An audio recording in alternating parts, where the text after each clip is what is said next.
Hola a todas, mi nombre es Adela Sánchez y hoy vengo a hablaros de Emmy Pickler.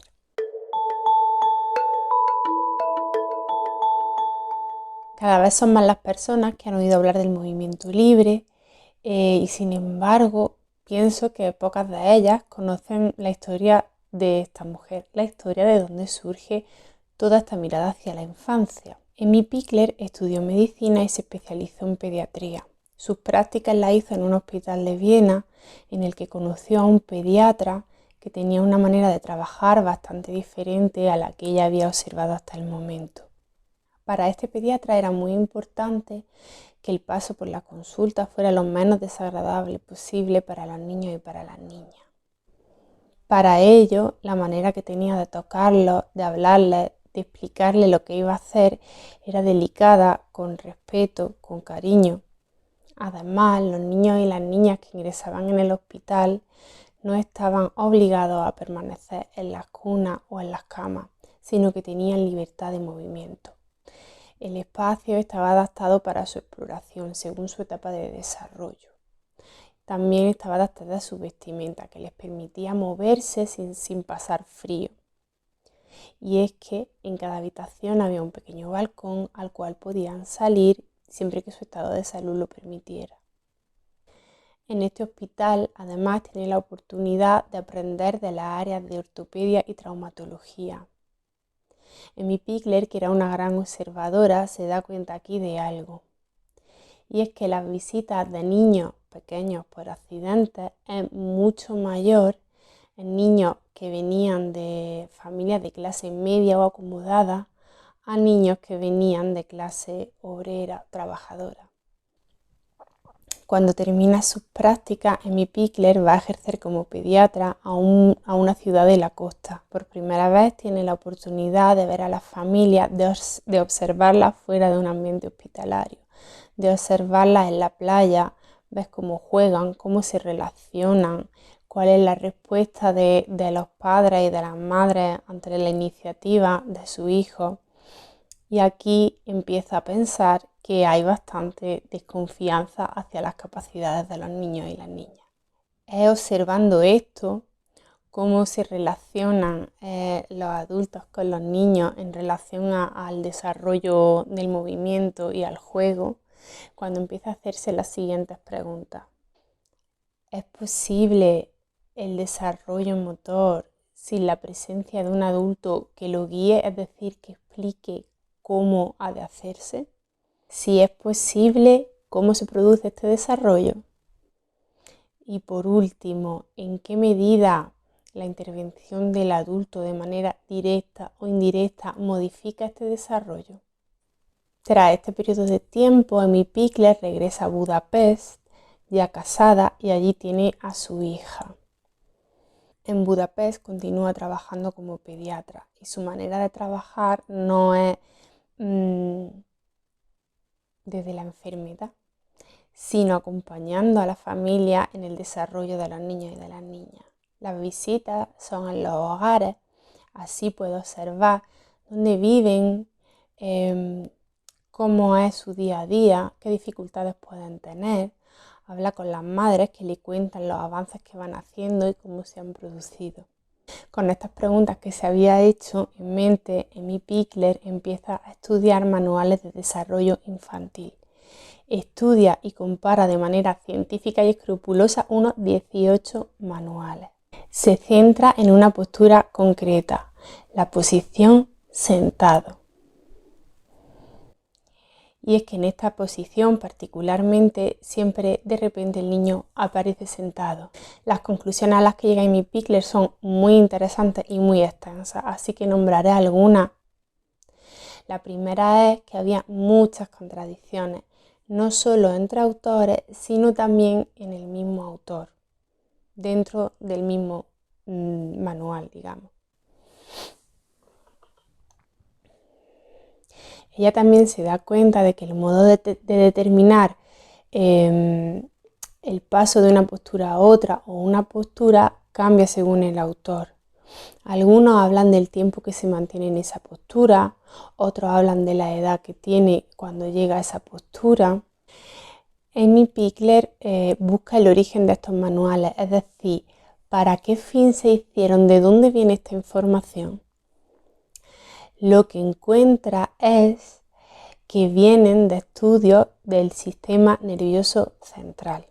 Para estudiarlo, para entenderlo y encontrar anomalías en el desarrollo del mismo, los médicos ponían a los bebés en diferentes posturas.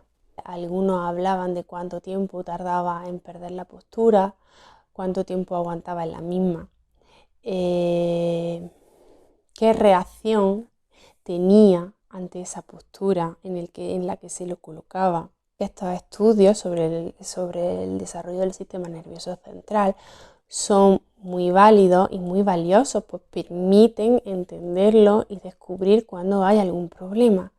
Sin embargo, se pregunta por qué han cogido estos ejercicios concretos con esta finalidad y lo han convertido en manuales que dicen cómo es el desarrollo de un bebé. Ella, que ya ha observado y que sigue observando a muchos bebés en su ambiente, fuera de la camilla de la consulta, sabe que el desarrollo es mucho más rico que esto, que un número determinado de posturas que se pueden contar con las dos manos. Lo curioso es que hoy día todavía se siguen empleando estos manuales de desarrollo. Todavía vemos en algún momento una mano que sujeta, una mano que sostiene un cojín. Otra cosa que ella observa de estos manuales es que no tienen en cuenta el contexto. Como se habían hecho en ambientes hospitalarios, asépticos y neutrales, digamos, no tenían en cuenta que el ambiente influye muchísimo en el desarrollo motor. Voy a poner un ejemplo, la manera de desarrollarse de un bebé que nace en la sabana, en África, en una aldea, viviendo en casas de adobe, rodeado de animales y sin prácticamente mobiliario, no va a ser la misma que la de un bebé que nace y vive en el centro de Tokio en un pequeño apartamento. Durante un periodo aproximado de unos 10 años, Amy Pickler sigue visitando a las familias en sus casas, sigue recabando datos, sacando conclusiones y asentando lo que serán las bases de toda esta mirada hacia la infancia. Entonces llega el momento en el que el gobierno le propone dirigir una casa cuna que había en la calle Lóczy en Budapest. En este lugar había tanto bebés, niños y niñas que no tenían familia, es decir, eran huérfanos, como otros que sí tenían familia, pero en ese momento no podía hacerse cargo de ellos. Amy Pickler, al ser pediatra, médico científica, conoce perfectamente cuáles son los peligros de la hospitalización en niños y niñas en plena etapa de desarrollo. Conoce que el crecer en un ambiente institucionalizado durante un periodo de tiempo les va a acarrear consecuencias para toda su vida. Así pues, lo que ella se propone es que estos niños y niñas se desarrollen en un ambiente lo más sano a nivel físico, emocional, mental. Para ello lo primero que hace es prescindir del personal que ya había y contrata a gente nueva. A estas personas los forma personalmente.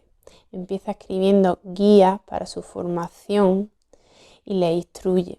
Además, se ocupa personalmente de elegir el mobiliario, la vestimenta, incluso los cubiertos, los vasos, el material de juego. Durante el tiempo que ella estuvo en esta institución, recabó datos muy detallados, muy específicos de 722 niños y niñas. Es fascinante ver cómo trabajaba, cómo hacía las observaciones, pero eso es muy largo de explicar. Os animo, si esto os interesa, a leer más sobre el tema. Ella y especialmente las cuidadoras que se ocupaban de estos niños y de estas niñas no veían números, sino que veían a cada uno con un nombre, con su manera de ser, los conocían a la perfección. esta mirada de ver a cada niño es lo que marca la diferencia. Y ella pudo profundizar y desarrollar su trabajo mucho más. Como ya he dicho, explicar cómo se trabajaba aquí, cómo consiguió que este lugar fuera un ejemplo, una referencia en cómo proporcionar en un ambiente tan difícil un desarrollo sano, es muy interesante, pero evidentemente no podemos entrar hoy.